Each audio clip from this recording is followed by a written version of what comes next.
All right, coming up on an absolutely loaded Zach Lowe show. Whoo!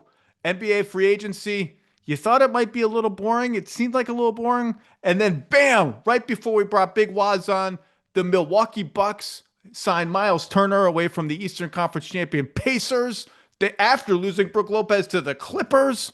And Dame Lillard gets waived and stretched. Then the Nuggets keep loading up while we're live on this podcast. We react to that. We talk about LeBron. Oh, that was interesting with the Lakers. That's LeBron. What does he actually want? What do the Lakers want? What should the Lakers want? Why is Dorian Finney-Smith not on the Lakers anymore? The Rockets. We get into the Magic, the Spurs, the Knicks. Are they going to finally have a coach? They made a signing while we were live on this podcast coming up. Boy, oh boy, who else? We talk about pretty much every team in the entire league, including the Hawks. Just a loaded episode of the show because free agency has been so damn loaded, and I hope you enjoy it. And maybe we'll see you later in the week if there's more news. But this one, Memphis, we talk a lot about Memphis and Jaren Jackson Jr. Pretty much any team you want to talk about, Mavs, D'Angelo Russell, we got you covered on this edition of the Zach Lowe Show. But we're headlining it with the Bucks and the Lakers and the Nuggets. Enjoy.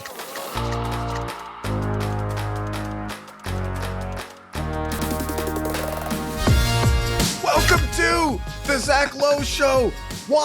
We delayed the recording by like 20 minutes from when we were supposed to do it because my spidey senses about the Milwaukee Bucks were tingling. I wasn't sure what was up. I knew something was up. And boy, did we make the right call, because in the last 5 minutes, the Milwaukee Bucks just signed Myles Turner away from the Indiana Pacers on a 4-year, $107 million contract. My numbers may be off. We're just doing this on the fly. Yeah. And Damian Lillard, in what has to be a devastating blow atop the devastating injury to a top 75 all-time player, waived and stretched the last 2 years and $113 million of his contract by the Bucks to accommodate Myles Turner. The Bucks, the reason this all matters is because the guy hovering over all of this is Giannis, who's in Greece, watching, monitoring. I like how everyone's monitoring these days. Giannis is monitoring the LeBron is monitoring the Lakers. Like, it's hard work to monitor. Like, I'm monitoring. I'm extra focused. Normally I would just be watching, but I'm monitoring. LeBron's monitoring. We're going to talk about that because I think Myles Turner and the center market is a good intersection. The Milwaukee Bucks have now retained Kevin Porter Jr., where's my Bucks notes? We're just flying by the seat of our pants. Gary Trent Jr., Taurean Prince have now signed Myles Turner to replace the outgoing and beloved Brook Lopez, who went to the Clippers on a fantastic deal for the Clippers. I don't even know if we need to elaborate on that. Wos, we make of this. Look, I'm not shutting the door on any Giannis stuff either way until he shuts it one way or another. But this certainly looks like okay, we're rolling, we're retooling around you, big fella. What do you think? I mean, this is a desperation move. There's just no other way to put it. Like, stretching Dame Lillard's money over the course of the next 4 years instead of 2 is, it's understandable. The guy suffered a devastating injury, especially for somebody his age. It's a difference when Tatum does it or Halliburton does it. Guys in their 20s, Dame's in his 30s, to come back from this. The idea that he's going to be anything like the guy we saw in Portland, it seems tough to imagine that would be the case. And more importantly, for next year, by everything, I know people who are familiar with how Giannis feels about this stuff. Everything that I've ever heard about Giannis is he's dedicated to being competitive. He wants to compete. He doesn't want to play on middling, going nowhere teams. I think, obviously, Myles Turner is an upgrade for this team. Does it make them an actual contender? I just have a hard time believing, Kevin Porter and Giannis and Myles Turner are, some level of a big three or something like that. But they definitely upgraded, and they definitely, as management, was like, look, we're not going to settle for just being an also-ran. We want to be at least competitive next season. And, I think this is a step in that direction. Whew. It's a lot to digest. It's a heartbreaker for Dame.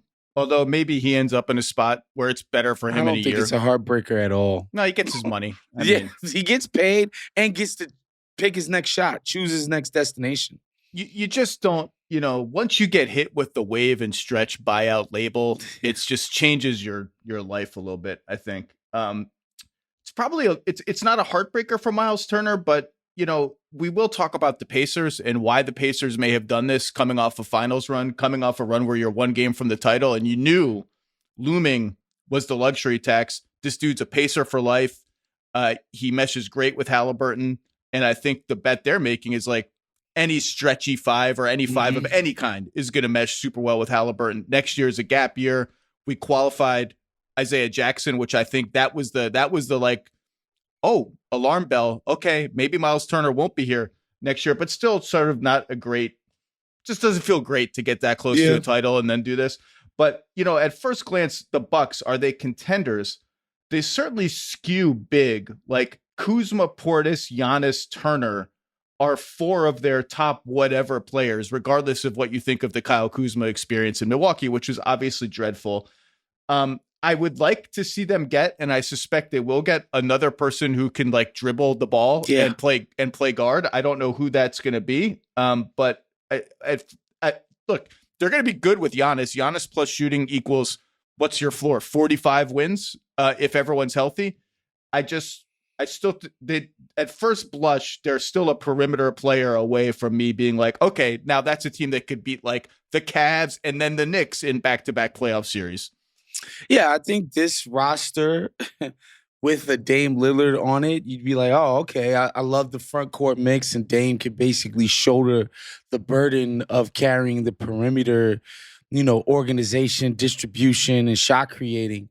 As it stands, again, even if you believe with an injured Halliburton for the season, an injured Tatum for the season, the Magic unproven, same with Detroit, you're like, hey, I like my chances in the East to make some noise here. I just think the roster is still so paper thin. And if you're Giannis, if you really think you're competing at the top of this conference next year, that's good for you. If you're Milwaukee's ownership, I just don't believe it. And I just don't see how the Giannis rumors don't persist into the trade deadline if the standard is, hey, I want to be on a relevant team. Yeah, I mean, the Hawks also got a lot better. Yes. I will save my cacaw for later. And I took note of, like, I mentioned this on Saturday when I did a little solo pod. I took note that the Hawks acquired the rights to another Milwaukee draft pick because anytime there's a Milwaukee draft pick that gets turned to another place, I'm like, okay, I mean, if Milwaukee ever wants to rebuild, they're going to need that stuff. Just saying, just putting it out there for my Hawks who are loading up. All right. Any Pacers related thoughts on the Myles Turner? I mean, it's just departure? Heartbreaking. It's heartbreaking. We go from a team that I thought was going to win Game 7. I picked them to win Game 7. Even despite Halliburton's injury limitations, it just felt like they had this special sauce going on with them. Something magical was happening to, Halliburton goes down and they end up inevitably losing that game.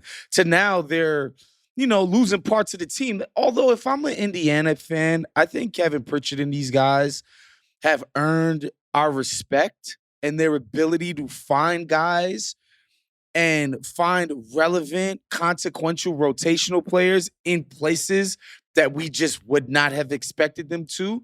And I think we should give them the benefit of the doubt that, not to say they're going to replace Myles Turner. I think he's got a unique and special skill set. And as you mentioned at the top, like, fit beautifully with what Halliburton wants to do. At the same time, I think they could bring in some talent and reorient the roster. Maybe don't play exactly as they did when they had Turner in their building, but they play just as effectively. I think Tyrese Halliburton made Myles Turner look better than he is. I think the Pacers knew that. I think the Pacers anticipated a rickety and unsteady offensive season from Myles Turner without Tyrese Halliburton to bend the defense all toward him and give him pick and pops and short rolls and all that.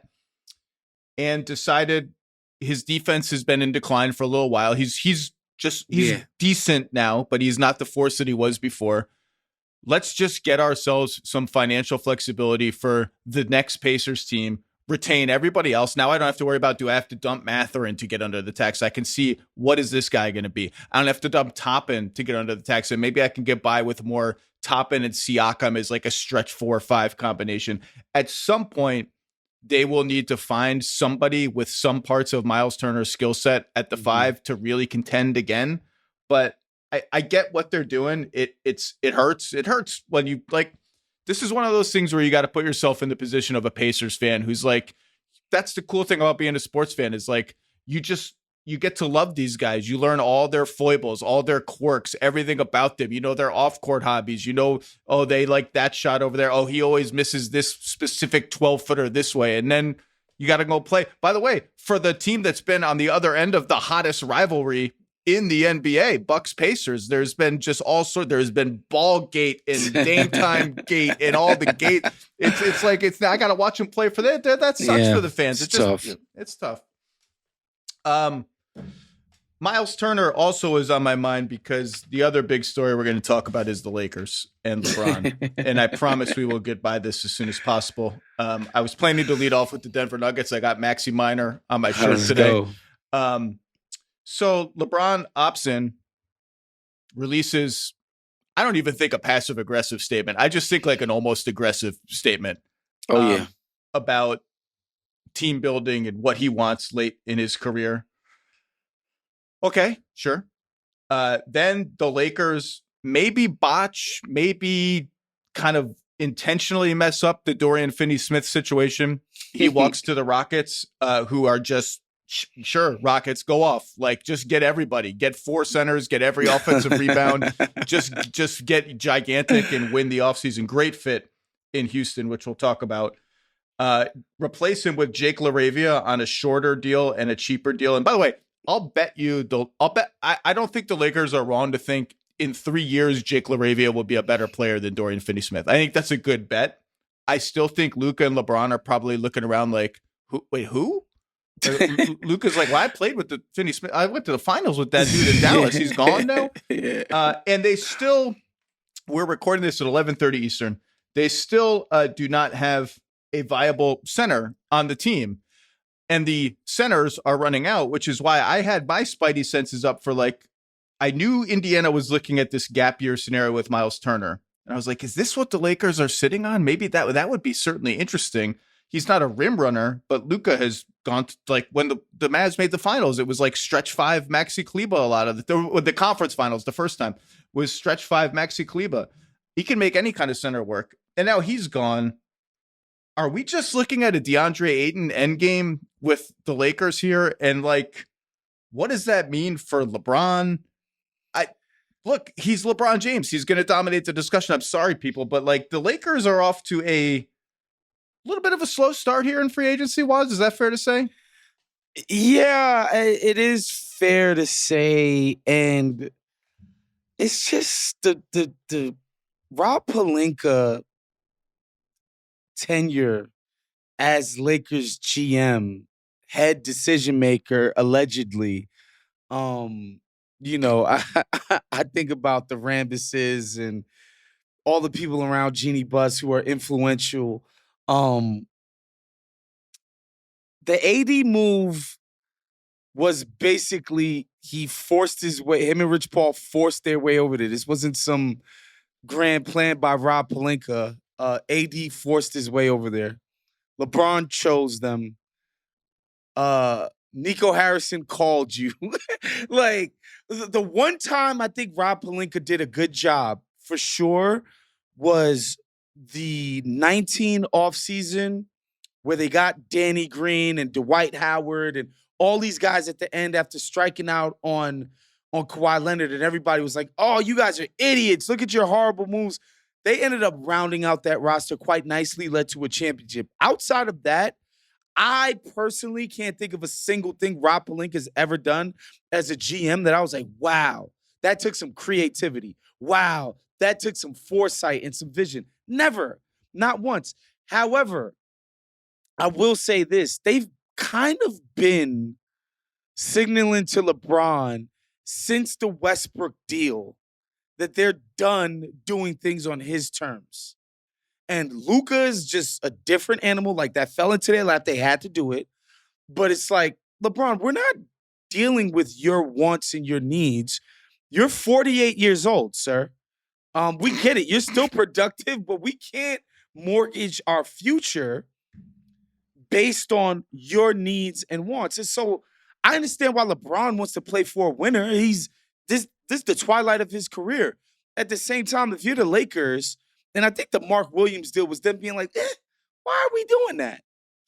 We have a longer runway than we thought we did. Let's fall back from that and, treat it like we have a 27-year-old superstar and who we're orienting ourselves around, and not one who's in his 40s and has played 23 seasons.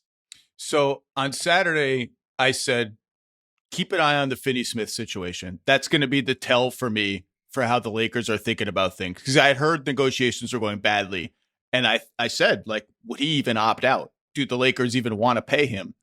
The answer to that turned out to be no, they didn't want to pay him, and he opted out. And I don't think they ended on very good terms either. And then Dave McMenamin reported last night that the Lakers are trying to make sure they have cap space in the summer of 2027, when, depending on who signs extensions in the next 72, 96 hours, there could be some amazing free agents or there could be some just good free agents. And LeBron doesn't care about the 2027 offseason. LeBron doesn't care about any of that. Probably doesn't have a lot of strong takes on Jake LaRavia, who I think is good, can shoot, can drive, can defend a lot of positions, whatever. He's much younger than Finney-Smith. And look, like, Luka is, 14 years younger than LeBron? 13 years younger than LeBron? LeBron opted in. I was watching ESPN yesterday, and they were talking about how LeBron has control of the situation because he has a no-trade clause. And he certainly has some control over the situation. Does he even want to be traded, or does he want to be bought out? That's the question I have. But here's the thing. He doesn't have full control of the situation because he opted in. He is under contract to the Los Angeles Lakers, who don't have to do anything else for him. Yeah. He's under contract. And but I will say that statement from Rich Paul came out, and I immediately everyone's initial reaction was, okay, this is LeBron's playbook. He uses the threat of his impending free agency to leverage his team into making win now moves. Trade all the picks. Give me Rodney Hood and George Hill and whoever else, back in the day. And then after about 30 minutes, I was like, I think this is something more. I think this is more than that, because there's no player option on the other end of this. This is it. This is the end of the contract.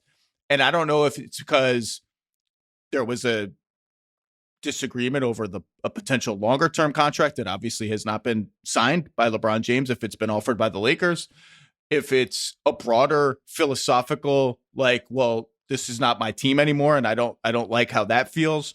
But this began to feel to me and to people around the league less like the classic LeBron leverage play, longer view window, like we'll decide this in the summer, and veering into like, does he want to be on a different team like now? What's your take?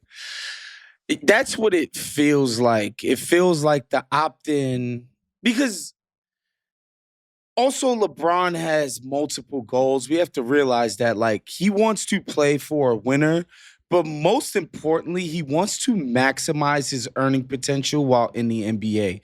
This has been reported by a trillion people by now. But there's this idea that LeBron is like, I have never been paid my true market value because of weird salary cap stuff. Like when you remember the sign and trade with the Heat, and he took kind of a haircut and all this other stuff, but also because of max contracts. Like when you think about the money that this guy's generated for the league itself, and what he's been compensated, he sees it as I'm done losing out on money. And at the end of my career, I'm going to cash in as much as I can.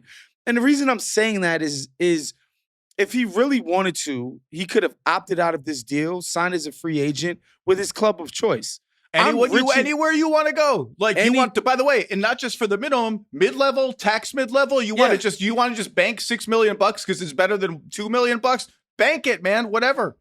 Yes, but LeBron is like, nah, I'd rather get paid. That's the thing. Like, and there's no shame in that. No. Right? Like, nobody would ever shame James Dolan for saying that.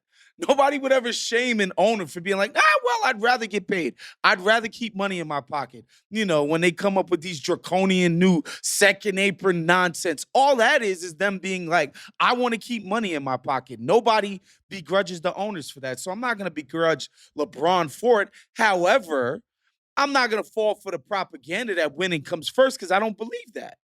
I think getting paid comes first. And then it's like, all right, now that we secured the $52 million, let's figure out how we could leverage the Lakers into doing something with us since they're not going to do anything for the actual current roster. And, you know, there's just a lot of problems or issues that you run into, especially with the new, you know, cap rules. Like, how does this guy move himself to another destination? Well, look, I went through and I built all my favorite fake LeBron trades. Rapid fire, here they are. The two hottest teams on the rumor mill were Cleveland and Dallas. I don't know why Dallas. I guess AD's there, Kyrie's there, whatever. I don't see any real. I mean, Cleveland, you can build realistic deals. I don't sense that there's an appetite to do that by the Cavs. Dallas, it has to be like 1 million players going out. Then you have another group of teams who are like, should we just wait for whatever happens with Giannis in 6 months or a year if anything does happen with Giannis? And that's your Warriors, Spurs, Hawks, Knicks. To me, the Knicks are the most interesting one because they could sell it as like if it's Anunoby and Robinson or Anunoby and Bridge, some combination of Anunoby, Bridges, and Robinson. They could sell it as like, well, we get LeBron James and we're kind of actually sneakily cleaning up our books for like 2 or 3 years down the line, assuming it's a short-term LeBron deal. But like, it's a heavy lift. And like Golden State, are they going to trade Jimmy Butler for LeBron? I don't know. Is it a sign and trade with Kuminga? Then that becomes enormously complicated. I don't know that any of these are really realistic, which is why I'm wondering if LeBron actually wants to go to the Lakers and be like, can you just buy me out? Buy me out and I can sign wherever I want. And if I'm the Lakers, I'm like, what's in that for me? What? No. So let me get this straight. I can buy you out and get no quality player in return and still have your dead money on the books for most of the cap hit. What's in that for us? He might be stuck. I mean, I never underestimate Rich Paul and I never underestimate LeBron finding a way, but I don't know I can't see the way. Can you see a way? I honestly don't. And because LeBron doesn't have a history of pulling a Jimmy Butler. If he had the stones to make everybody's life miserable in the Los Angeles Lakers facility, every single meeting, every single press conference, make an ass of himself at his own coffee shop, make jokes, do this. Does he have the intestinal or testicular fortitude? Because, you know, as a former WWE guy, does he have the testicular fortitude to be that kind of guy in the Lakers building? I don't think so. So I don't know how or why the Lakers agree to that. And maybe it is Rich Paul has a great relationship with Jeanie Buss. And it's like, yo, Jeanie, man, we bought you a championship. We've done all of these great things. You're not even the owner anymore, technically. This will be the other guy's problem. Do the right thing. Buy us out. Let us go be free agents. And, woo, boy, could you imagine, Zach, the frenzy around a LeBron James free agency after a buyout? Oh, my God. Well, maybe, I don't know if there would even be a frenzy. I think it would, it would be a media frenzy. Where he was going. It would just be like, I'm going there. Thank you. Got you. Maybe, who knows? Chris Haynes, by the way, just tweeting. We're doing this in real time, Woz. Yeah. Just tweeting. Chris Haynes obviously is very tied to Damian Lillard. Yep. So read into that what you will. Milwaukee Bucks star Giannis Antetokounmpo is not pleased with the team's decision to waive Damian Lillard, league sources tell me. Tell Chris Haynes. I also have gotten several texts while we've been talking from front office people who are like, the Bucks did what with Dame Lillard's money? Like they left this much dead money on their books, and like this happened a minute before we recorded, so I haven't looked at like here's what all the stretch hits on their books are. You know, if Giannis is unhappy with how they treated Dame, then I don't know what to say to that other than like, this is how you got Myles Turner. And I don't know, I was going to come on because my spidey senses were tingling. My gut was going to be, they have some kind of trade lined up to turn Dame into a guy who will actually be on the floor for them next year. I talked about this idea of a Dame for Bradley Beal trade that doesn't really make a lot of sense for Phoenix. I had some other ones like that. They essentially did that, but not by trading Dame, by waiving and stretching Dame as their only vehicle to get a player that will help them next season. So I assume that will be conveyed to Giannis somehow, and he will get over it. But I'm flagging that obviously because, again, the whole league's waiting on this. It's why I think he's the guy. Like the Spurs kind of sat out the Durant thing. Just we're threading this beautiful needle of I think we have a pretty good team right now. That if some of our young guys pop a little bit, we could be a little better even than people expect in the short term. And we got all our powder dry or most of it for the long-term window with Wembanyama. I think Giannis is a harder conversation for them. I think they'd be much more inclined to be like, all right, should we actually go all in for this guy? So I don't know. So Giannis is unhappy with the Dame thing. I don't know. I don't know what to make of that. I don't make much. I don't make a lot of it. I think Giannis definitely wants people to know that he backs his teammate. I don't know that he's like in a deep depression that a guy who, again, cannot play next year, cannot help the team win. And I get it. There is a certain level of prestige and ego that comes into the idea like, whoa, you're like waving and stretching this guy who was a cornerstone of our team while he was here. Who came back from deep vein thrombosis to make a gutty playoff run and immediately suffered a catastrophic injury. Yeah, like, damn, that there's a little bit of, coldness, a chilliness to that move. At the same time, I don't know that this is something you like. When you look at the roster before this and after this, are you like, oh, this is like I don't understand why you would be so much worse or more angry or angrier at this. Like, I don't get that. I don't buy that. Sorry. Okay, back to the Lakers. For all the whatever is going on. I understand the defensive limitations of a Luka plus Reeves plus LeBron at age 40, whatever triumvirate. I understand they do not have a real center currently. I assume they will rectify that somehow. It's not like this is some sort of also ran. Doesn't LeBron have any confidence in himself and Luka Doncic and Austin Reeves to be like, hey, we actually could, Rui's good. We got some real stuff here. We were the 3rd seed last year. Yeah, we got rolled in the first round, but I got hurt. Luka was maybe not in the best shape and still acclimating.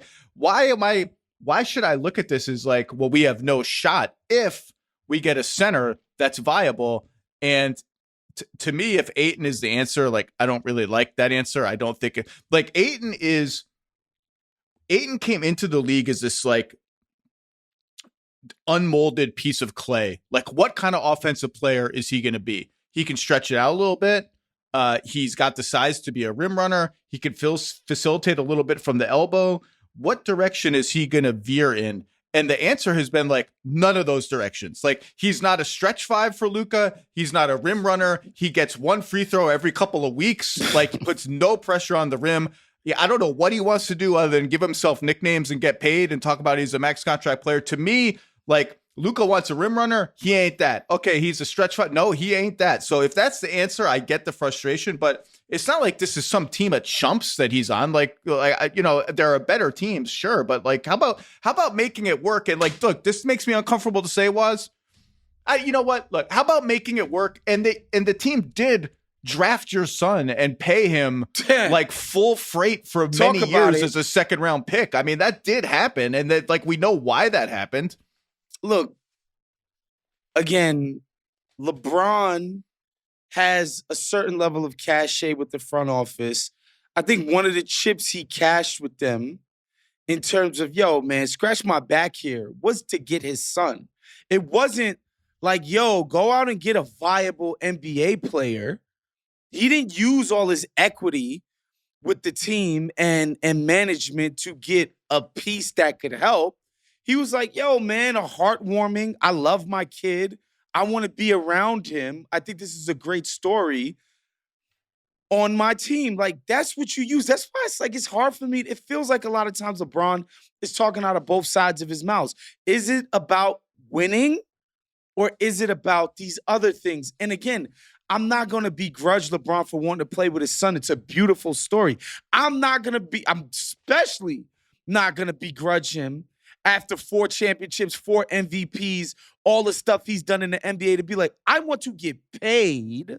I don't, but this idea that I believe that winning is the number one priority, I think that's overdone and oversaid. Well, also getting paid, and again, he opted into $52.5 million. He's probably worth more than that even now at age 40. That's how great LeBron is. When you consider he's one of the few draws individually in the NBA, yes, he might be worth 3 times more than that to the Lakers. I don't know what the math is. He's LeBron James. He's either the best or the second best player of all time.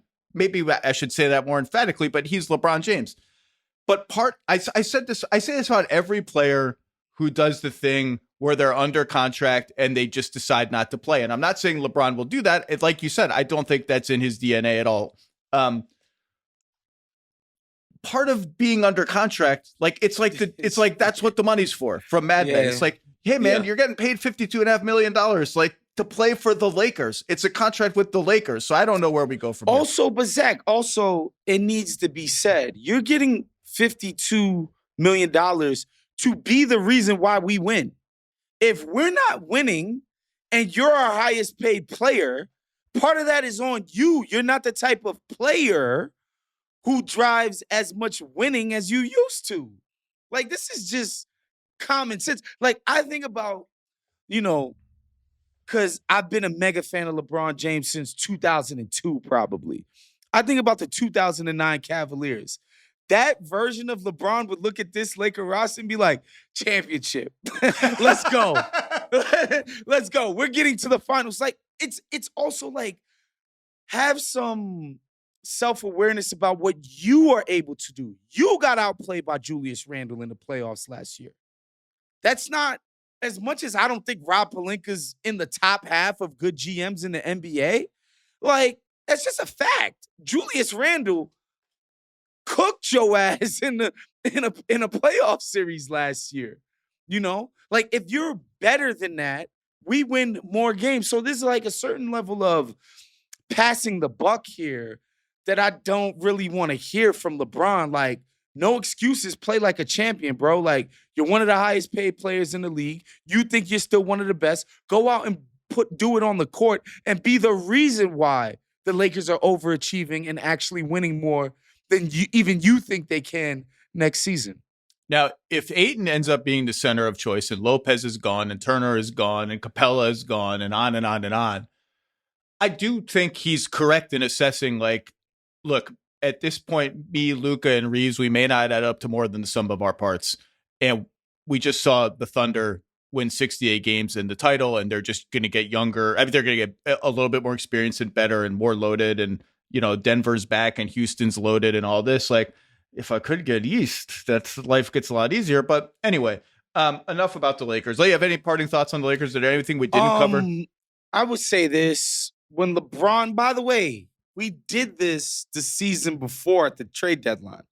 Remember LeBron's little dalliance with the Knicks and the Warriors rumors out there, blah, blah, blah. And I remember at the time thinking, look, LeBron for Julius Randle and some other, I like that. I love that for the Knicks. I still like it for the Knicks. Trade LeBron for Cat, straight up. Like salaries. They play the same position functionally. Cat is not a center, although he can play center. Trade LeBron for Cat, straight up. Make him your starting power forward. I'd love to roll with that. OG, LeBron, Mikal Bridges, Brunson, a healthy Mitch. Come on. Who says no to that?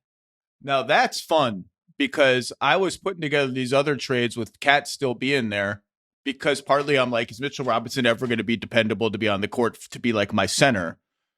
And I mentioned financial relief being one of the sneaky reasons that the Knicks might do it. You get financial relief from that Cat deal. That's for sure. Say, like, Cat, as I've mentioned before, sneakily up for a contract extension, and already is. Let me get my cap sheet up here.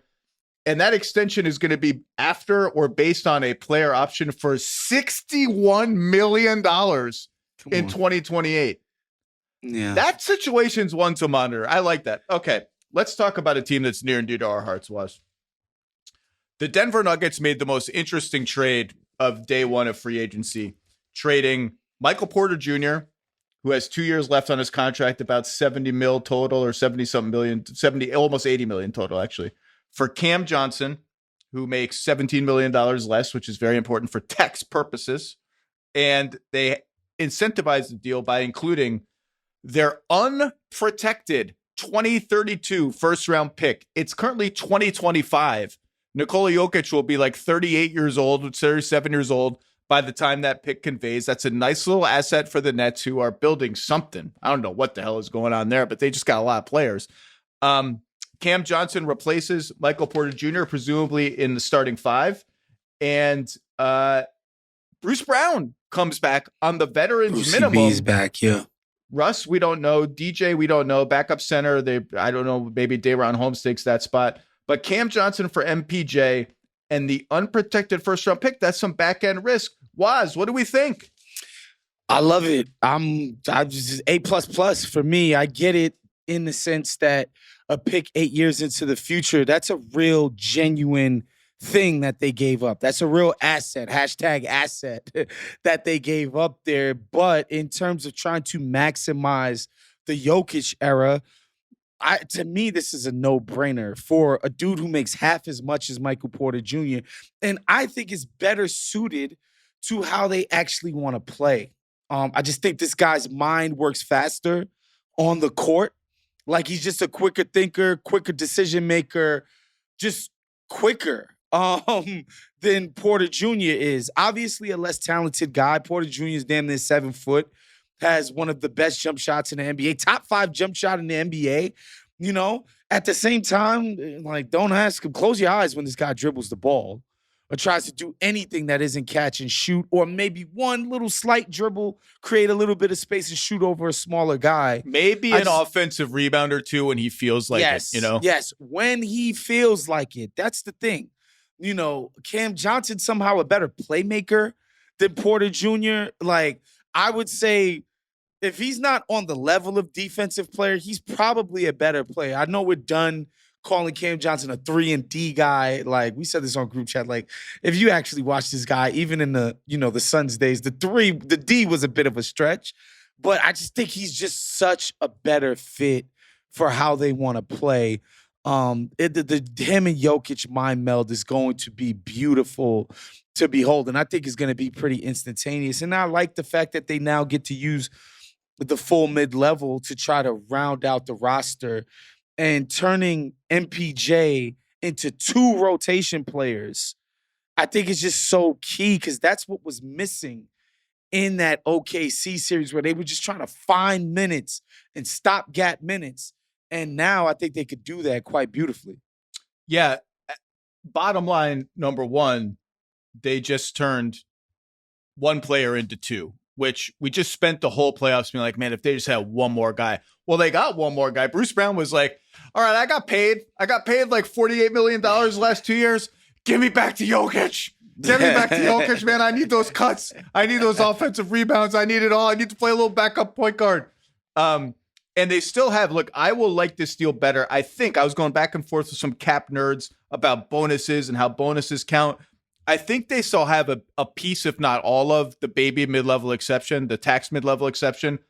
If that's true, spend that MFR, man. It's Jokic. Spend it. I like what you're doing so far. You're saying to hell with the future, help us now, but spend that, and I will love the team, because that gives you more of a buffer against, like, hey, look, Watson, Pickett, Tyson, Strother, Holmes, like, those dudes may make leaps of varying degrees next year, but like, we can't count on 3 of them being like 18 minutes a game at the playoffs ready. Bruce Brown, we know, player X on the non-tax mid-level, ring chaser, whoever that ends up being, we should know. But look, I'm with you on, I've been a Michael Porter Jr. defender. I've been the opposite. Well, I just think you can't, like, the dude is an A+++ shooter who can shoot over pretty much anybody who's guarding him at any time and fits with Jokic. I just think Cam Johnson is a better fit for the Nuggets, regardless of price. Just if I had to boil it down to one stat, this would be it. I looked this up on the Second Spectrum tracking data last night. Michael Porter Jr., 4 drives per 100 possessions for the Nuggets. And he's been about that level his entire career. It's hard to be a heavy minute starter who touches the ball a fair amount and average 4 drives per 100 possessions. Now, Cam Johnson isn't exactly SGA, but he's at 11 drives per 100 possessions. And the numbers are really good in terms of his efficiency.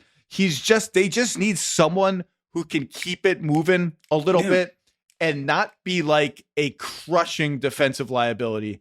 And Michael Porter Jr.'s feet and inability to get low in a stance, maybe related to his back injuries, when he wasn't 100 million % engaged, he was the kind of defensive liability that's like, they're hunting him. The smart teams are going to hunt him all the time. And by the way, if they're not hunting him, they're hunting Jamal Murray. And that's just maybe too much defensive weakness around our ecosystem.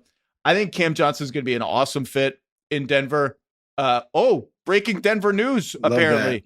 Sacramento is trading Jonas Valanciunas to Denver for Dario Saric.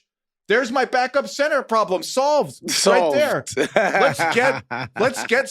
Let's go double big with Jokic and Valanciunas at the same time and just beat the hell out of everybody. I told everyone the Kings, don't underestimate the Kings. Saric was a mistake. He's dead money. Yeah. They turned him into a guy who we know can be on the floor for 12 minutes a game in the playoffs and not sink your ship like every non-Jokic lineup has been a sinking ship for 10 minutes. Boy, oh boy, the Nuggets. This was my when I did my biggest free agency questions of the offseason that were not Giannis and KD related with Rob Mahoney. My number one was, can the Denver Nuggets finagle a way to improve their team? Because everyone's like, oh, they're stuck. They got no assets. They can't trade this guy. They can't trade that guy. The answer is a resounding yes. That's now 3 new guys who we know can play in the playoffs in the door and 1 out. Wos, this is an A+ for the Nuggets. This is an A++ in so many senses. One, I thought, not that I thought, the thinking around Denver before going into the playoffs was like, yo, they're probably going to try to get somebody like actually a star next to Jokic this offseason. Then they take the champs to 7 games, gave them as big a fight as anybody. And it's like, wait a minute, we're right there. We need to retool this thing around Jokic. And I'm like, all right, they're going to try to retool. It seems like the options are going to be limited. They go into the offseason. You know, there's whispers out there that they might try to get Bob Myers, which I thought was a joke. Like, you would actually have to pay that guy. You know, they bring in 2 guys who have already been with the organization, have great reputations. But at the freaking press conference, the owner's talking about, oh, man, I might have to trade Jokic one day. Did not make me feel good, Zach. Is there no media training anywhere anymore in the NBA? Like, just like, how are these people saying these things into microphones? Insane. And if you paid attention to the press conference, they kind of rope-a-doped us, Zach. They were like, doesn't feel like there's that much we could do to reshape the roster. We're probably going to come in with a few tinkers. See, I don't pay attention to the press conferences unless someone says something that makes me like, are you insane? That's the only thing I see. They tried to say, there was just no way for them to do anything this offseason. Now they've definitely reshaped and retooled in a meaningful way, Zach. Like, this is meaningful. You know, when DJ was getting playoff minutes, there was a game against the Clippers in the first round where he was like actually like kind of good. And I was texting everybody I know. I was like, what am I watching? What is happening? You know, DeAndre Jordan looks like an actual serviceable player, but you were holding your breath every time he came into the game. That's not going to be the case with Valanciunas. Like, this guy, if you're asking him to give you 10, 11 tough, hard, rugged minutes in big spots, like he can deliver that for them. So this is a great offseason for the Nuggets, man. I'm looking up the Kings salary table here because I want to refresh my memory on how much JV makes. He's at 10,395, and Dario is at 5-something. So that essentially is their non-tax mid-level. I think they will be right up against the tax after that. They've paid the tax, I believe, the last 3 years, so they would actually be somewhat wise to be like, we're a good enough team. We found a way to get that player. They're probably about done. Awesome. If I'm Jokic, I'm like, this is great. Like, this is as good a possible scenario what I needed, as you could have outlined for me. Throw the extension my way. If the fax machines work in Sombor, if I get it on, if I check my email at the bar, or he's not doing a DocuSign. We don't got Jokic doing the DocuSign. If the Wi-Fi at the bar is working today, I'm a veteran of the Balkan bar scene. I know how it is. I'll sign that. I'll sign that extension. By the way, one of the reasons I like this trade is an exercise I did this morning was if I took that package of Michael Porter Jr. with 2 years left on his deal and that unprotected pick around the league, could I get a better player than Cam Johnson? And I'm not sure I could. So here are the names that I came up with. Zach LaVine makes a lot more money than Cam Johnson. It's complicating my taxability and my ability to get guys like JB. The Celtics guys, not going to get it done. And Jalen is enormously expensive. That's not nearly good enough to get into conversation. Devin Booker, not available. Paul George, do I want that contract? Interestingly, this is the craziest one. Zion makes exactly the same amount of money, more or less, as Michael Porter Jr., but you can't trade an unprotected pick for that, too. The more I looked at it, the more I was like, I think Cam Johnson is kind of the perfect guy for what they needed and what he costs, and I wish I had seen it coming because now it seems obvious. The only player I want to throw in there, because my DNVR guys, who, by the way, I want to issue an apology to the art department of the DNVR company out there. My guys, Adam Mares and D-Line, who I think is the art director up there. I impugn the integrity of the art department. Said they lifted Shams's Instagram graphic for breaking news. Turns out I was wrong. I was scrolling so fast, it looked so similar. So I just want to say sorry to you guys for impugning your integrity, your artistic integrity. That being said, like a month ago, they threw out the idea of trying to get Trey Murphy from New Orleans around a Michael Porter Jr. That's a good name. I would have loved that. But I think this is a great, slight downgrade. I think Trey Murphy, we could say, is better than Cam Johnson. But shoot, man, this is good.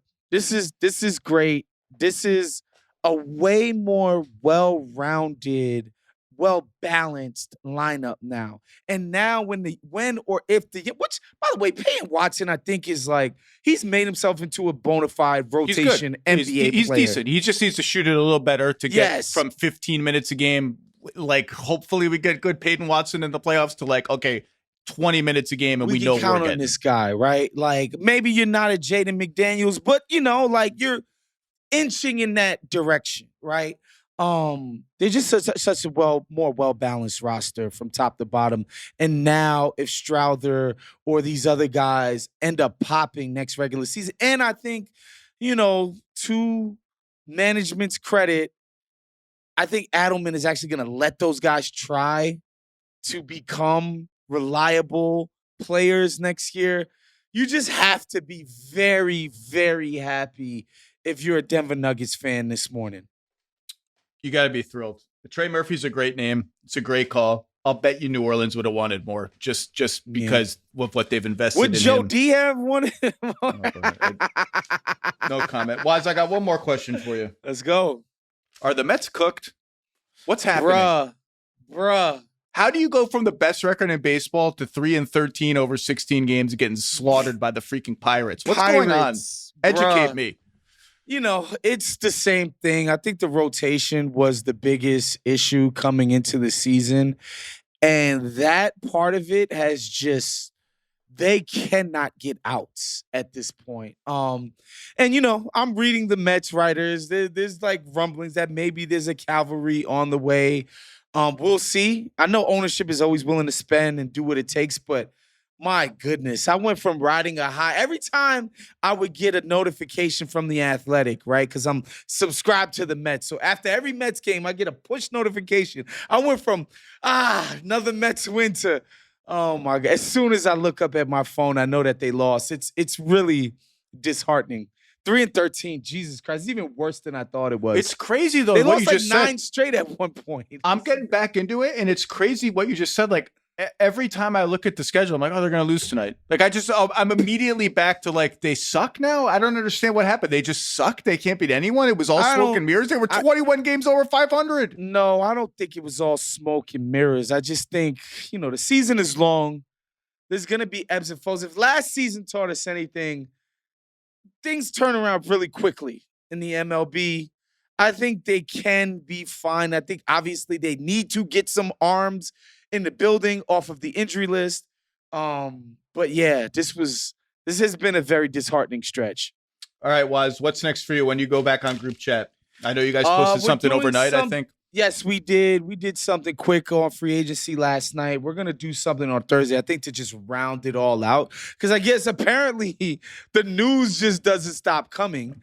And yeah, man, just looking forward to that. Going to NBA Summer League again. Looking forward to running into guys like you and all of our colleagues around the league, man. Our team friends, our agent friends, all of that stuff. So, yeah, man, looking forward to the rest of the summer. I will be at Summer League for 5 days. My one request is I'm washed up and old, man. Give me a fun night out in Vegas. Show me a spot I don't know about. Take me somewhere I've never been before. Let me live it up, okay? Easy. This is so easy. This is about the easiest thing anybody's ever asked me to do. Let's have a good, fun night in Vegas. We're going to have a great dinner, great cocktail place. Listen to some loud music somewhere. It might end it at the, the craps table or blackjack, whatever's your preference. This is so easy to achieve in the city of Las Vegas. Because I got spots in Vegas. I think your spots are different than my spots, and so I want to show me your spots. All right, Woz, man. Let's do it. Thanks, buddy. Of course, man. This was awesome. This episode is brought to you by HubSpot. In the playoffs, extra possessions are everything. Same goes for growing a business, and HubSpot's customer platform gives you more chances to win. Breeze, their built-in AI, automatically takes care of marketing, sales, and service tasks so you can game plan for growth. It's easy, efficient, and most importantly, it's effective. Customers are cutting sales cycles in half and getting hours back each week. That's like turning those contested jumpers into clean looks at the rim. Visit HubSpot.com/AI to learn more. All right, to help us digest the rest of the offseason, the greatest to ever do it, live from the West Coast, John Hollinger. How are you? I'm doing great. Thanks for having me on the show, Zach. Of The Athletic, I should say. John Hollinger of The Athletic, and Hollinger and Duncan and many other illustrious things. The Myles Turner to Milwaukee / Dame being waived and stretched happened right when Woz and I started recording. What is your hour later snap-ish take on this stunning turn of events? It was a drunken way to wake up on the West Coast. Like the coffee's still hitting and like, what? Wait, what are we doing here? The butterfly flapping its wings that turned into this hurricane. Andrew Nembhard's extension last year. 2 years and $56 million in new money, which seemed a little excessive even for his playoff success. But most importantly, turned a $2 million salary for this year into an $18 million salary, which if you're the Indiana Pacers, you can't act like you're the Clippers with Steve Ballmer if you're not actually that team and that owner. You knew that it would create an impasse this year where they would be a potential tax team and have to make some very hard decisions. And the decision they made was that it cost them Myles Turner, basically.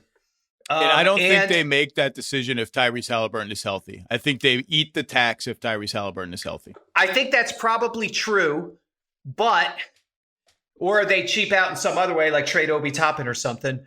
But the fact is, they don't have Turner for next year either now. Like, they got to come up with a center somewhere.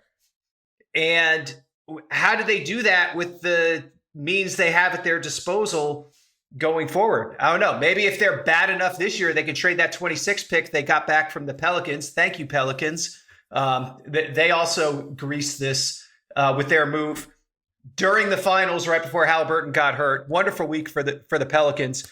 They've done much more for the Pacers and Hawks than they have done for themselves, unfortunately. But as far as Milwaukee goes, I will say this is extremely bold. Obviously, this is a way to keep Giannis on side, right? That is the driving motivation here, clearly. And you move off of Lillard. You have a $22 million dead cap hit with him. Well, I mean, they're experienced with this with Kuzma. So it's just another one. Whoa. Kuzma's like, what? What? Why? So they get Turner. They're losing Brook Lopez too, though. So they get Turner. The backcourt is still very much a question mark. I guess they think KPJ can start. You got Gary Harris on a minimum. You got some other minimum guys. You got Gary Trent back on what is a value deal. But the 1, 2, 3 positions would deeply concern me if I were Milwaukee. That's it. Just 60% of every lineup would concern you a little bit. Yes, exactly. You wonder if at some point they would look at moving Bobby Portis to supplement that backcourt, since they have him back too. I mean, the front court is so strong, right? With Giannis, Turner, and Portis, but they're just so top heavy right now. Now, everyone in the East is looking at the conference though and thinking, well, if we're just like 500 level good, that might get us to the conference finals this year. So, which is a little bit of an exaggeration maybe, but I think that's the place where a lot of this logic is starting from, that people think they don't have to be that good to potentially make a run in next year's beaten down Eastern Conference. Speaking of which, our next team in line, cue it up the sound. Well, that's just me. Caw-caw! The Atlanta Hawks. Out goes Terrence Mann, George Niang, Clint Capella, maybe some other guys, definitely Karis LeVert. In, Nickeil Alexander-Walker, Kristaps Porzingis, Luke Kennard, Asa Newell, John Hollinger. Are you booking finals hotel reservations in Atlanta yet for next June? No, because I have a house there. Oh, that's right.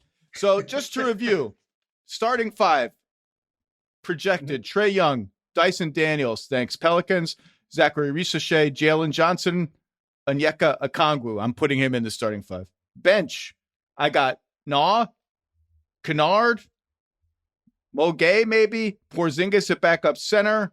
Then I got Kobe Buffkin, Vit Krejci. I think what my big need going into July 1, June 30th, was if you're going to lose LeVert, I either need LeVert or some equivalent kind of wing. Yes. I think Alexander Walker is an even better fit for their team than LeVert would have been. Yes. And I love Kennard as like another wild card kind of ingredient. And I think between those guys and Jalen Johnson being on the floor when Trae Young is on the bench, I think you can manufacture point guard by committee in case Kobe Buffkin is not ready for that kind of role. Yes. I think this team is really good. Like, I don't know what the over-under on their win total is going to be. I'm probably going to take the over. I think they still have a little bit of salary room. You can educate me on that, like a little bit of something to spend, but I think this team has done a fantastic job for the last 2 years digging out of the DeJounte Murray trade and now putting together a team that if Trae Young continues to evolve a little bit by bit each year, I don't want to belabor that. I've talked about it a lot. I think this is a legit, really good team that is like, I don't know how I think they're really good. I don't know what else to say.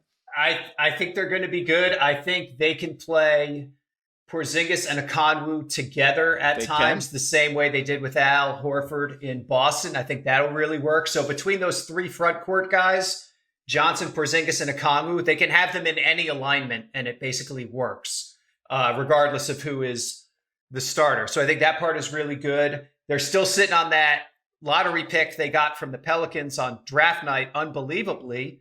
They could put that in a trade and upgrade a roster spot too. I think the concern part right now is that small forward position. I mean, Risachet was the number 1 pick last year, so of course he had to start and play and whatnot. Came out a little toward the end of the year, but was he starter level good if he hadn't been the number 1 pick? No, he was not. So can they get a second-year jump from him? And if not, what are they doing about that position? I'd say that looms as the one kind of weakness a little bit. Will they? I mean, they probably close games as I look at it with Alexander Walker and Daniels at the 2 and 3. I was going to say that's the way to go. I think as currently constructed. And they could paper that over a little. The thing I like about pairing Kennard with Alexander Walker off the bench is when Alexander Walker just has to be the point guard and create stuff, it's too much and bad things happen. Kennard, low-key, has a lot of on-ball utility. I mean, he can pass. He can play out of pick and roll. So really good secondary handler there. I think they'll have Jalen Johnson in the non-Trey minutes like they did last year. So I think that's a way to get through that. Because as you said, the biggest dilemma with the Hawks has always been, how do we score when Trey is off the floor? And how do we stop anybody when Trey is on the floor? And I think they've gotten some really good answers to both of those questions over the last 2 years. So now the question is more, you look at this roster, it's 8 deep and then it goes off a cliff. So can they get some more guys with minimums, exception money? They actually still have some money to play with here. They still have the $13 million bogey exception. They got some other tools. They probably won't spend into the tax, but they still have room below the tax. So they're still in a really interesting situation. And like I said, if they really want to push chips in, they're still sitting on that pick that's pretty valuable where they could do something at midseason potentially. Well, as you noted in your recent column, and I noted on Saturday on my mini podcast, I just flag it when any team acquires a Bucks pick. And I know the Bucks have done big things today, probably to appease Giannis. Hope we'll see what happens in a few months at the trade deadline. Okay. Team number 2 I want to talk about, the Rockets, who swiped Dorian Finney-Smith from the Lakers. Got another center in Clint Capella. They have 3 centers now that are rotation worthy. Re-signed Aaron Holiday and Jayshawn Tate and Jeff Green, and I don't think those should be slept on, particularly Holiday as a guy who could play an important role on this team. But if you're going to project out the starting 5, Van Vliet, Thompson, Jabari Smith Jr. extension, I love. No notes. I think he's a winning player. I think that's a fair price for the Rockets, and I think it's a fair deal for him locking in all that money. Durant, Şengün. On the bench, I got Reed Shepherd, Dorian Finney-Smith, who can obviously start in the pinch if I want to go that way. Tari Eason, and then I just figure out the backup 4 any way I want, play one of the starters, whatever. And Adams and Capella, they clearly, I think, are going as far in as any team can be on playing 2 centers together. They believe in the Şengün Adams magic that happened last year. I assume Capella will fit into that and allow them to load manage Adams for the year. And they just have, like, Finney-Smith is not as well equipped to defend like point guards as he is to defend bigger wings. They have guys who can defend point guards for him, like Amen Thompson and Fred VanVleet and maybe Tari Eason. You can quibble with, like, are they almost, I don't know if there's such a thing as being too big, actually, when they're this fast and this athletic. I think this team, between the Rockets and what the Nuggets did, and I talked with Woz about that, I think they come in 2 and 3 in the West with a bullet right now. I have no criticism of the Rockets offseason. I think it's been a home run all the way around. I think it's been really good. I do wonder how this is actually going to play out on the court. I mean, there are no real wings on this team. And there is one point guard that they trust. Well, what is Eason? What is Finney-Smith and what is Amen Thompson? Are they not wings? Are they just everythings? If you were building a team from scratch, you would have all of them at the 4. Okay. Right? But do I mind having 3? Especially with the lack of shooting you're getting from those guys. Like, even Finney-Smith, like, yeah, he's okay if he's open. But, I mean, we saw with LA, he's not like some crazy knockdown guy who teams are stressing over. No, I agree with that. Eason is 34.5% for his career. I'm going to believe in his jumper. I just think that they're so versatile defensively that, particularly Eason and Thompson, that I almost can't pigeonhole them into a position. And I love how they protect Durant in that regard. I like going in on the double center thing. That's super fun. I agree with you. They're big. They're huge. Are they too huge? I don't know if there's such a thing. I just think they're going to be an absolute monster to deal with. Can you imagine trying to box this team out on the glass? I mean, they just got bigger. It's going to be crazy. They're going to lead the league in loose ball fouls drawn by a mile. Yeah, clearly. I do wonder how, like, Jabari fits in there long. Jabari, to me, that extension is almost like the Jalen Green extension, where we're just sort of, now we have a placeholder for whatever the next trade we do is going to be.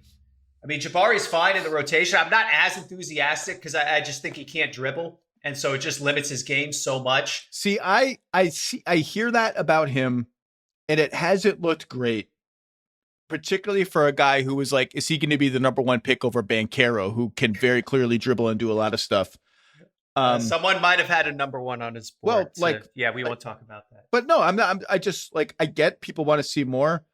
I just think I'm just not going to pigeonhole him into he can't dribble, he can't make stuff happen off the bounce, because I've seen little flashes here and there. Tentative, sure. Even in the post against smaller guys, you see it sometimes. He just hasn't been put in a position to do that. I don't know if he will be now, but I think as he grows and I think playing with KD and being around KD will be awesome for him. I'm just not closing the book on Jabari Smith Jr. being like a supplemental kind of creator and not just a nothing as a dribbler. Mm-hmm. Maybe, I don't know. It's year 4, so we got to see a little more juice there than we have, certainly. The other question here, Reed Shepherd. I mean, he's got to fill a role now, right? Good. Well, that's why you pick him at number 3 to fill a role. Yeah, you would think, right? Yeah. Couldn't get off the pine last year. Was awesome in summer league though. Well, I mean, Finney Smith, good fit. I talked about LaRavia to the Lakers already. I just think this team's going to be really good. Like, I like the OKC. It's not going to be a walk in the park for them. It wasn't a walk in the park for them this year in the Western Conference, at least for a round. Minnesota retained pretty much everyone other than Naw, and they have the means to replace him. Or they have young guys that are coming to replace him. By the way, I didn't mention this when I talked about Minnesota with Woz. Jaden McDaniels' contract just looks better and better, like every single minute of every single day. I just think he's a really good player. Okay, can we talk about another team that's near and dear to your heart? Yeah, let's do it. The Memphis Grizzlies. Woohoo! All right. Yes. Jaren Jackson Jr. renegotiate and extended at the max. Yes. Santi Aldama retained for a little bit more than the mid-level exception. What else? What am I forgetting about Memphis? What else? They did something else. Ty Jerome. The University of Virginia, Zach. Oh, God. Ty Jerome and Jay Huff reunited in Memphis. This is after the Desmond Bane trade, where they got kind of a makeup for the, we traded a couple picks for Marcus Smart. Then we had to dump Marcus Smart. Morant, Caldwell Pope, Wells, Triple J, Zach Edey, if healthy, starting 5 off the bench. It's still a deep team, man. Scottie Pippen Jr., Ty Jerome, Cedric Coward, who they traded up for, Santi, Brandon Clark, if healthy, and we haven't even gotten to Vince Williams or G.G. Jackson Jr. or Camp Spencer, who they re-signed. It's a deep team. It's a good team. It still hasn't answered the question to me of like, they're not as good as, even if they get the Ja season that they're dreaming of, right? If Ja reasserts himself as maybe a third team All-NBA level player, whatever he was on track to be, second team All-NBA, no-brainer All-Star. Even if they get that season out of him, I don't think they're as good as Houston, Denver, or Oklahoma City now. I agree. And I'm not sure what the pathway, I mean, they could be a very good team in the West for a very long time, and that's fine. And maybe you just do what the Mavericks did in Dirk's years. Like, let's just be really good long enough so we get to the 1 year where enough things hit and we get the team. Maybe that's all there is, but what did you think of the Jackson deal, and where is this team going? Yeah, they telegraphed for months, obviously, that they were going to do this with Jaren. That was the whole point of that Marcus Smart trade and getting off of that money. They just didn't want to risk leaving him out there as an unrestricted free agent a year from now. Even if they could have outbid teams in that moment, it's a high wire act to do that. So I don't think they think they're done at all. I think part of the reason they traded Bane for those picks was to turn around and use some of them in future deals. Now they did use basically 2 of them to go and get Coward, who they're high on and think could be a starting caliber wing very soon. But I don't think they think they're done. I think that Aldama contract could end up in play. I think that KCP contract could definitely end up in play, where they look at different things they could do with the picks and that KCP thing and other matching salary, whether it's Conchar or other dudes, to get them another high-level player. I think because if you're just Morant and Jackson as your two sort of top 40 players on the team, I don't think that's good enough, especially in this West. If you get a third guy like that and you're deep, now you're in the conversation again, I think. And I think Memphis is trying to get back toward that and be sort of like get somebody who can be as good or better than Dez was and still fill in with like more depth around him. And I think that just it's right now they're in the opportunism mode where, oh, we can get 4 firsts for Dez. Okay, let's go. Oh, we can get Ty Jerome 3 for 28. Let's go. And I don't think they're at the point where they think this is a finished product though. Yeah, I think the Jerome deal is great. A lot of people asking, Jerome and Merrill ended up getting roughly equivalent annual salaries. Should the Cavs have kept Jerome over Merrill? Jerome clearly a better player. I wonder if this is one of those scenarios where it's like Merrill was not getting any more than that on the open market, and Jerome had all these offers, or had at least one offer at this level, but like kind of expects the incumbent team to maybe pay a little bit more, knowing him and being familiar with him. But I don't, whatever, they can survive Ty Jerome leaving. Memphis still to me that Cleveland situation was, if Ty Jerome's agent is telling you he has 14 on the table, then you take Lonzo Ball at 10. Right. And and you never know if the agent is having been this on the team side. You never totally know if the agent is bluffing or not. It seemed reasonable that Ty Jerome might have that on the table, right? It wasn't like, get out of here. So I understood why Cleveland did what they did. And then obviously Ty Jerome did struggle in the postseason, and Lonzo gives him a little different look with more defense in that small backcourt, especially. Yeah, I talked about the Lonzo trade briefly, Lonzo for Okoro on Saturday. Like it for the Cavs. Don't care really either way for the Bulls. I don't feel strongly about it for the Bulls. I talked about it already. I will say one thing I forgot to know, like Lonzo really, he's still a very good defensive player. He's got incredible instincts. He's a great passer, all of that. He really just he only shoots threes now. Like he 80% of his shots last year were threes. Yeah. I think that's a tell about his athleticism after all the injuries and all the knee issues. It's veering towards like he'll never be one dimensional because of his passing, but I would like to see him like maybe approach the paint at some point if his body allows him to, but he's still a delightful player to watch. Okay. Aldama deal. Fine. Like that was, he had mid-level offers and they paid him a little bit more than the mid-level. That's just kind of standard business. Any other notes on that? Yeah, I mean, it'll be declining money just because they're a room team. They have plenty of float under the tax. So that by 27, 28, when he's only making 15 and change, that could be seen as a value contract around the league. We'll see. Speaking of declining money, you are better qualified than anyone I could have on this podcast to tell me the impact of the cap projection for 26-27. Yes. The NBA is now projecting a 7% increase. Now, a lot of teams were assuming just annual 10% increases every year because the TV revenue is coming in. The NBA pointedly never projected that. The NBA projections were always more conservative. So this 7% projection was not the NBA walking back a more aggressive projection on its part, but it certainly was, and it amounts to like the tax and the aprons are $5 or $6 million lower every year than that year, and maybe every year forward based on the assumed 10%.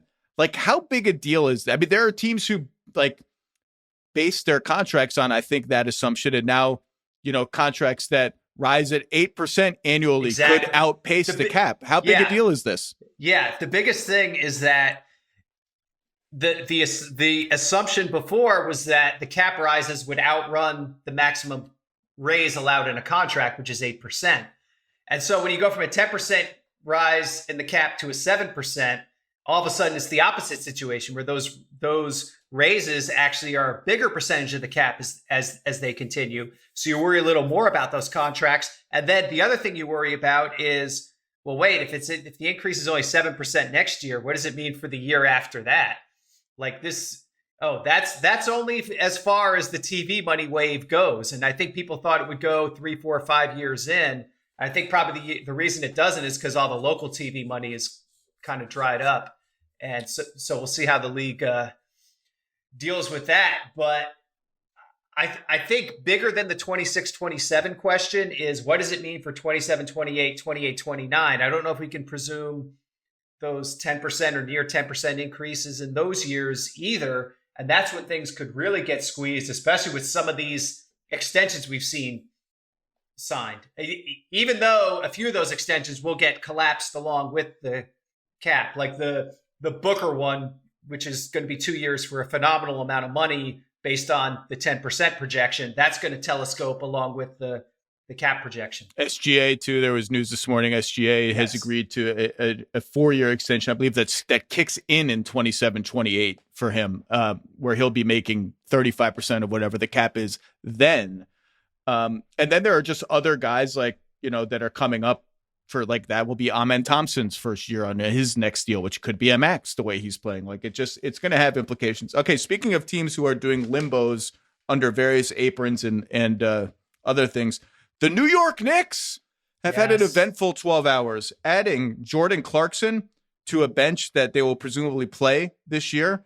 And then today stealing Gershon Yabusele, the dancing bear from the Philadelphia 76ers, which by my calculations takes them right up to the second apron, almost just under the second apron. They can add one more minimum and they'll be under the second apron by like $1 million, I think. So that's 2 quality bench guys, reliable bench guys, before you get to Pascal Dadier, Tyler Kolek, who I think need chances to play this year, and maybe they bring back Shamet on the minimum or something like that. They still don't have a coach. There's a lot of buzz and a lot of reporting. I think Mark Stein has led the way on this, that Mike Brown is the leader in the clubhouse. And Mark Stein reported this morning, our old colleague and friend, that maybe James Borrego would come in as the top assistant. Maybe he gets associate head coach title. I don't know.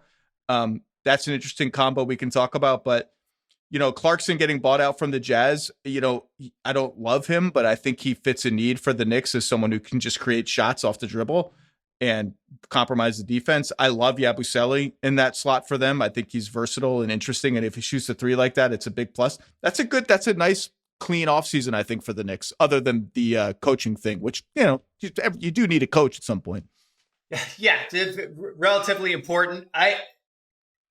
The Knicks can't really change that much about what they have on the court at the end of the day. I mean, they're, Yabusele into Precious Achiuwa's slot.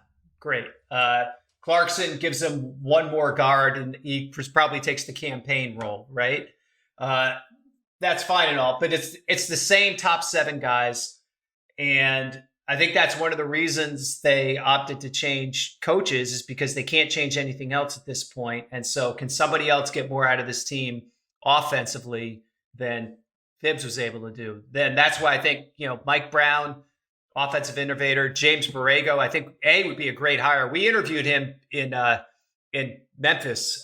He was fantastic, and unfortunately, they don't give out silver medals in coaching searches. But I think he would be really good there, and obviously it'd be great for him to get a lifeboat off the good ship Pelicans right now.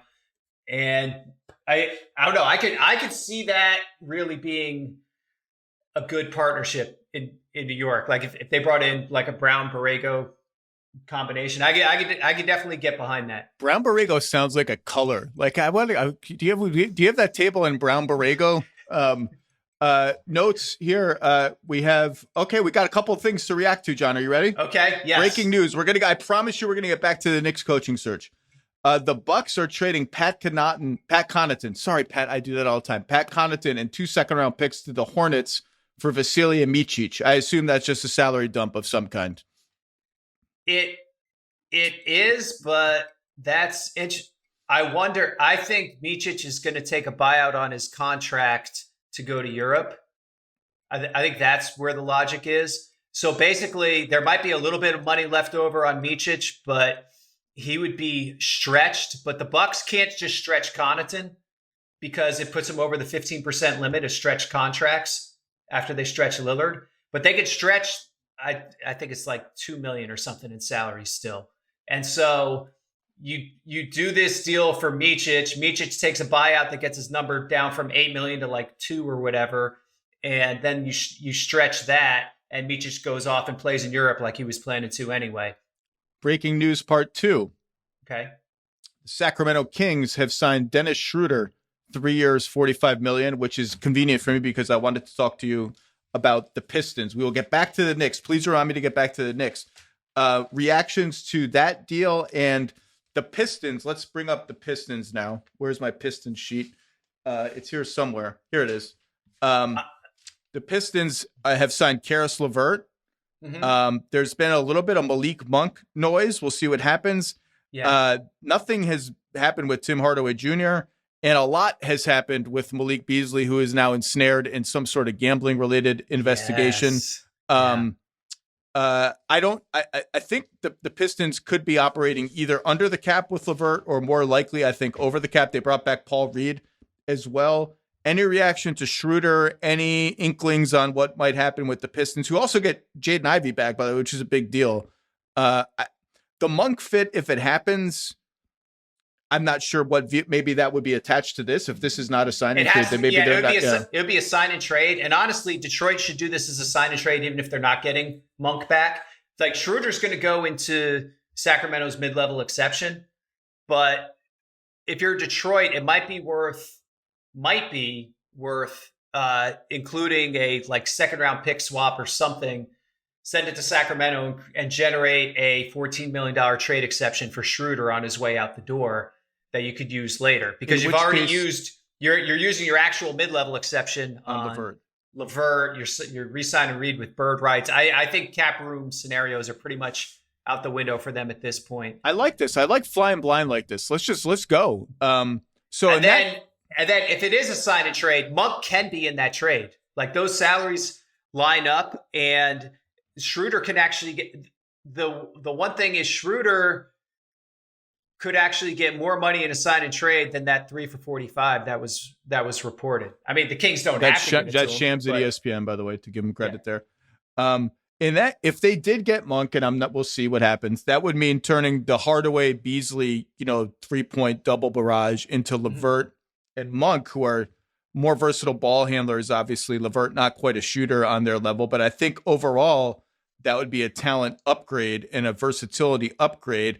The issue would be LeVert was a 2-year deal, I believe, right? Was it 2 years, 29? It's 2. Monk's got that 3rd year, which is a player option for like $21.5 million. That's a non-trivial amount of money on your cap, but I think Detroit is set up to be a really solid team next year. And I think Ivy coming back is, we're going to learn how he fits and all of that. And they're obviously, if they got Monk and LeVert, they're loading up on secondary ball handlers, but I think that's not to be slept on the way Ivy shot the ball last year and learned how to play around Cade. We'll see what happens with Monk, but Schroeder, fine. Sacramento needed a point guard. LeVert is, I think, an okay fit for Detroit. There's been Duncan Robinson buzz there too. Duncan Robinson had this bizarre, like partially guaranteed early termination option. I didn't really understand any of that, but he's now a free agent is what I do understand. Yeah. So he had 10 million guaranteed of 20 million. So if he had opted into the 20 million, Miami could have then waived him and cut that number to 10. And it seems like he wanted a little bit of control over where he was going to end up. And B, I think by him opting out, it leaves the door open for him to be included in a sign and trade if something happens with Miami and Kuminga, for instance. And so there are some doorways there. You wonder what Miami told him about what the Heat would be willing to do for him if he opted out of that deal. But yeah, it seems like, and again, for him to end up in Detroit, that would have to be part of a sign and trade or something too, because they've used their mid-level on LeVert. LeVert is a 2-year deal that cannot be converted into a sign and trade. So it would have to come via some other mechanism to get Duncan Robinson to Detroit. I presume he didn't opt out of 20 million to take a minimum in Detroit. That would be some bad agenting, right? Malik Monk is a better player than Duncan Robinson. I don't think there's any question about that. Yes. On a team with Cade Cunningham, Jaden Ivey, and Karis LeVert, I wonder if I'd almost rather have Duncan Robinson on a shorter and perhaps less expensive contract, given the fact that I don't have anyone who just profiles as a knockdown movement shooter in that group. I think that's a great call. And again, if you do Schroeder outbound as a sign and trade, you could take Duncan Robinson inbound and it has to be a 3-year deal, but you can do the 3rd year non-guaranteed, I don't know, 3 for 33 or something and call it good. Back to the Knicks. You mentioned that you like the idea of the Brown-Borrego combination. I love it. I love it in this sense. Like, if you're going to move on from Tibbs, which was a gutsy decision, time will tell if it was the right one or the wrong one and who drove it, whether it was Dolan, the players, some combination of both, Leon Rose, I don't know. Mike Brown has this insane winning percentage that's like top whatever among all-time coaches. A lot of that is piled up in the LeBron Cavs 1.0 teams. The Lakers was obviously a disaster. The Cavs 2.0 was obviously a disaster. I thought he did great work with Sacramento, and obviously Clearly. All of that has come apart, and none of it is his fault. Because it's impossible for it to be the coach's fault in Sacramento, and I'm not even being facetious. He is Tibbsy in that he really likes to practice, and he really likes to have like aggressive practices and shoot-arounds. And he is defense first, and I thought he did an admirable job sort of like leaning more offense early in Sacramento. Obviously got the sort of Golden State vibes by osmosis into his brain, like a little more fun, a little more easygoing. I wouldn't say that there's any evidence at all that Mike Brown is like a playoff X's and O's calculator at any level above Tibbs. He did some nice things against the Warriors in that series. The Kings lost in 7 games. I'd have to go back and look. But that's where Borrego, I think, comes in. If you think Borrego, am I really ready to hire him as the head guy? He's like relatively unknown, not a ton of like head coaching experience in the NBA. Mike Brown's sort of got the persona for it. Could I hire him as like the adjustment calculator guy? Yeah. I think that's a good combo. I think it's a good balance. I agree with that. And I do think Mike Brown, though, even as fibsy as some of his instincts are, I do think he's going to lean more into some of the smaller lineups that New York just never even got to last year, with playing 5 shooters together and doing a few other creative things even during the course of the season, where New York, I thought, really left money on the table. And so they didn't always know what they were even capable of when they got to that postseason. Yeah, Thibs to his credit, actually, Thibs made more adjustments in this last postseason than I think we've ever seen him against the Celtics make. In particular. Yeah, and even in the Indiana series too. And the problem was that New York had no experience through the whole season with any of these adjustments. It was all throwing new stuff at his own team that they had literally never done. Apropos of nothing, I'm a little angrier about the Myles Turner thing than I was an hour ago. From Indiana's perspective, I get it. I get it. I explained that I get it. I already covered it. I get it. Just leaves a little.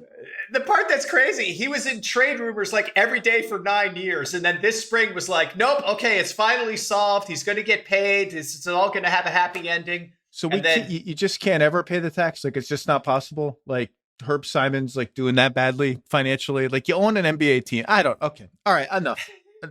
It's not like the Nuggets, who are going to be a repeater and like have actual incentive to not pay the tax. What was I going to say? Okay. 2 other teams. I don't know. We're talking about the Knicks. Fine. Whatever. 2 other teams I want to get to, because you got to give them love. They're a little under the radar right now. You got to give them love. The Orlando Magic. Yes. Tyus Jones. Yes. Welcome into town. An actual point guard who can like get into the paint and like push the ball, and they might run a fast break this year. This is exciting stuff. I love the Magic getting a real point guard, even one who is not the most aggressive point guard. Part of the reason why Tyus Jones and his brother are the kings of the assisted turnover ratio is that they're not risk takers and head down drivers. But boy, do I like this team getting an organizer who can take some of the load off Paolo and Franz and not make sure that Jalen Suggs is not overtaxed as a ball handler, nor is Desmond Bane. we know their starting five is going to be what it is. And then off the bench now, Tyus Jones fits right in next to Anthony Black, Jonathan Isaac, Goga. I've just been assuming all along Mo Wagner will come back on some kind of deal because A, he was excellent for the Magic before tearing his ACL, and B, he's Franz's brother. Yeah.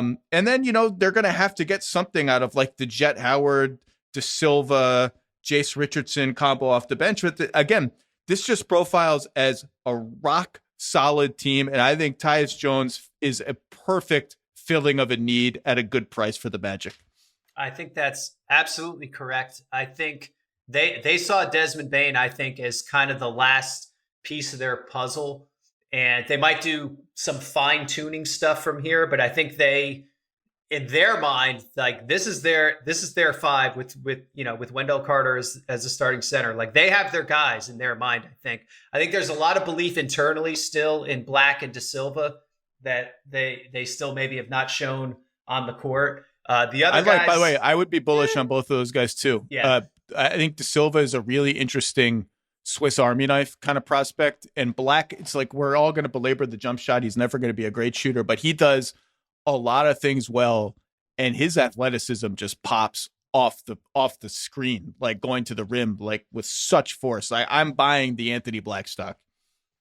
Yeah, I think they have a lot of faith that he can become good enough as a 3-point shooter, especially from the corners, that you can have him on the court for his defense and for his ball handling, even if he might not ever be, like when he came out, I think he was envisioned more as a full-time point guard. I think he might actually be a wing, but at his size, like he could do that easily. Like he's huge. Magic are going to be absolutely no fun to play against. I mentioned that recently about how, someone said, could they be the new Pacers? By that, they just meant like the team that rises up in the void of the East. Oh, yeah. Easily. And for sure they could. But one of the comparison I made was the Pacers really benefited from, we have a very specific and unique to us identity, and we're going to lean all the way into that with every player we sign and every scheme we run and every philosophical decision we make.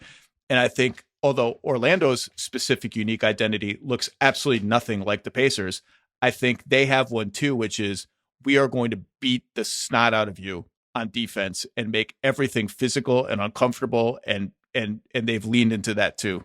Are we prepared to discuss the possibility of an Orlando-Houston finals? 63-59. Look, I'm just saying, like 114 loose ball fouls. I mean, no disrespect. And I realize that everyone who says they mean no disrespect is immediately going to say something disrespectful. So I will say something disrespectful. Nobody in the East is scared of the Cleveland Cavaliers. Like nobody. And I think they walk in next season as the favorite and the best team, and they'll win a whole shit ton of games again. And I'm talking Hawks, Magic, who played them in a 7-game series 2 years ago, Knicks, whoever it may be, Pistons. I mean, Pistons maybe should be a little scared. Giannis, like, I'd probably pick the Cavs right now to win the East, but none of these teams are like, oh, well, we can't beat the Cavs. They're like, the Cavs, they roll over every goddamn playoffs. We can beat the Cavs. That's all I'm saying about the Cavs. I think we have to get to Luke Cornett and the San Antonio Spurs. 4 years, $41 million. I mean this when I say, like, I think this is a freaking awesome signing for the Spurs. Luke Cornett is good. Yes. Is he good enough to play 25 minutes for your favorite basketball team in real high-stakes games? Probably not. Is he good enough to play 15 minutes behind Victor Wembanyama doing Luke Cornett things? Abso-freaking-lutely. Can you play him next to Victor Wembanyama a little bit here and there?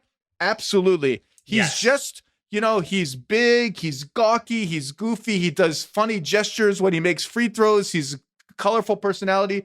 The dude is a good basketball player. He's a very good rim protector. He can finish lobs. The shot that I really would like to see him develop, like a little 6-foot, 8-foot floater. He doesn't quite have that in his arsenal yet, but he's just, he can switch in a pinch and keep some guards in front of him by being big like this.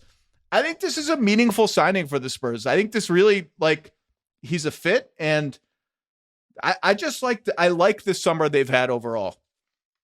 I think it's been a good one for them. I like the Carter Bryant pick. I think they needed one more really good 3-and-D wing. The question now for San Antonio is, I mean, what are they going to do in the backcourt? Can it be Castle and Fox and Harper going forward, or do they have to make another move there to move some of that talent into the 2, 3, 4 spots to really optimize their roster. But I think you play it out for a year there before you really make any rash decisions. Again, I said this earlier with Woz. I think the Spurs have really thread the needle artfully of Kevin Durant. No, it's just we're not quite ready. But you look at their team, Fox, I would project their starting lineups probably Fox, Castle, Vassell, Barnes, Wembanyama. Could take or leave a Barnes for a Sohan or a Keldon Johnson, whatever floats your boat. Mm-hmm. Off the bench, Harper, Bryant, Sohan, Keldon Johnson, Cornette, Malachi Branham, Blake Wesley behind that. Like, that's a good team. And I think oh my God, Zach. What happened? How can you ignore the Champagne Supernova? Yeah, there's a lot of Champagnes rolled around. They're both good. They're all good. Well, the Spurs one is good. I don't think Sohan is going to be part of that future. Well, but here's my point. Like, I think the Spurs can look at that team. Like, we haven't really even seen Fox and Wembanyama. We haven't really even seen Fox, Vassell, and Wembanyama. Can Vassell stay healthy? What more can he give me on offense and on defense? There's still untapped stuff there. Castle's in year 2. We got two rookies everybody really seems to like, including the number 2 pick. There's a world in which there are young guys, including Wembanyama, frankly, develop a little faster. I mean, these are like blue chip young guys. Like that they develop fast enough that this team outperforms expectations next year. And they have all their powder dry going forward. I think staying out of the Durant thing was smart. Yes. We'll see whatever happens if Giannis ever becomes truly available. But I just like that they've thread this needle of we like a Cornette signing is a perfect needle threader. Helps our team next year, fills a need. We didn't really have a backup 5. None of our options really worked. Now we solidify that. Let's not rush it. But I think they're going to be good next year, and I like what they've done. I do too. I think they still have a lot of optionality. They probably threw a shoe through their TV when some of these Atlanta deals were announced because that was one of their best best assets, right? But you're still looking at a scenario where you have the salary match for any deal you want to make with Barnes and Keldon Johnson to get that kind of third star on the wing to go with Fox and Wemby. And it's just a question of waiting for the right one to come along. And then the other thing is you have sort of built up this 3 decades of equity where players say, I want to go to San Antonio, even though it's in the middle of nowhere and the flights all suck and all the things we complain about when we go there. They don't seem to mind all that. Food is great.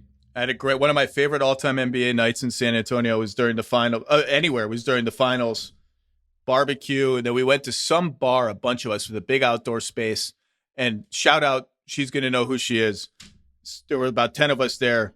She ordered Bud Light limes for all of us, and all of us were like, Bud Light lime? This is disgusting. You should be ashamed of yourself for ordering this. She was like, just try it. You're going to like it. And by the end of the night, we were like, Bud Light lime! And then, spoiler alert, John Hollinger, I had a poker night at my house maybe 6 months ago. And I bought Bud Light Lime as kind of a lark for the group. It's not good. Apologies to Bud Light, who may, for all I know, sponsor this podcast. It turns out it was just the aura of the NBA Finals outdoors in San Antonio that made Bud Light Lime taste good. It's not good. Last question for you. Very last one. The Dallas Mavericks signed D'Angelo Russell to their tax mid-level exception, completing the vision. Defense wins championships. Yeah, obviously. What? Just give me your quick and dirty. I've talked about the Mavs. I think they're good. I'm not quite ready to buy them as like a title contender until I see Kyrie come back and play. But and even then, I'm not sure. But they're good. They're deep. They're big. What's your projection on the Mavs?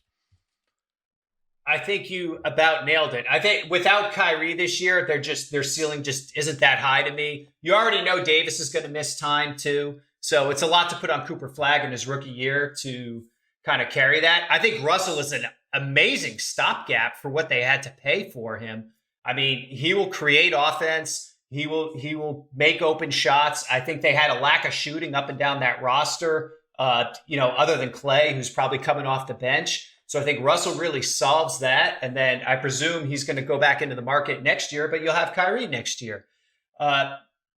Bigger picture, I mean, the big picture question about the Mavs is whether this is the way they should be going at all, or whether they should trade Davis, trade Kyrie, and build the whole thing around Cooper Flagg in years 2, 3, 4, 5, and try to get kind of younger and more assets around that. They also got a lot of dudes in the front court, and I'm wondering if they're going to thin that herd at some point. I bet, especially like that Gafford extension to me is something that you do to make it tradable as much as you do to just extend him for your own team. They probably want to trust in Lively's health a little more. They probably need to get slapped in the face by the fact that Anthony Davis is, yes, actually a center. Well, he does too. I mean, how many years of this are we going to like we saw it last year? Look, defensively and on the glass, I mean, it feels disingenuous to note that the Adams-Şengün pairing worked so well for Houston and then be like, well, Anthony Davis has to be the 5.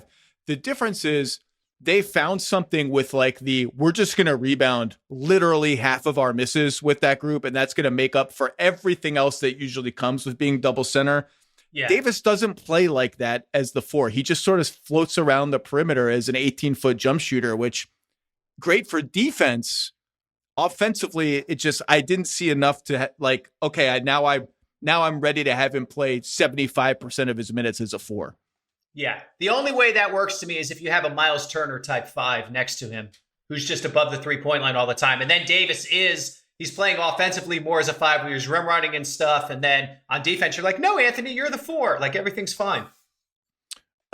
All right, John Hollinger, you got to go back to work because you're part of the Athletics, just live, constant coverage of everything in free agency. Maybe in an hour we'll find out if Malik Monk is indeed heading to Detroit in a sign and trade. But we covered a lot. It was an eventful morning. Thank you for your time, sir. Read John at The Athletic. Listen to him on Hollinger and Duncan. He is the best in the business. I'll be back. I think it's Tuesday at 1 p.m. now. I think I'll be back maybe. We'll see. Thursday? Who knows? It's a holiday weekend is coming up. I completely forgot about it. If there's more news, there will be more Zach Lowe Show later in the week. Thank you to Chris, Ronak, Isaiah, and Jesse for today on production for rolling with all the variables. Thank you to John Hollinger. Thank you to Big Wos. I will see you next time on the Zach Lowe Show. Must be 21 and over and present in select states. For Kansas in affiliation with Kansas Star Casino, or 18 and over and present in D.C. Gambling problem? Call 1-800-GAMBLER or visit FanDuel.com/RG. Call 1-888-789-7777 or visit ccpg.org/chat in Connecticut or visit mdgamblinghelp.org in Maryland. Hope is here. Visit gamblinghelplinema.org or call 800-327-5050 for 24/7 support in Massachusetts, or call 1-877-8-HOPE-NY or text HOPE-NY in New York.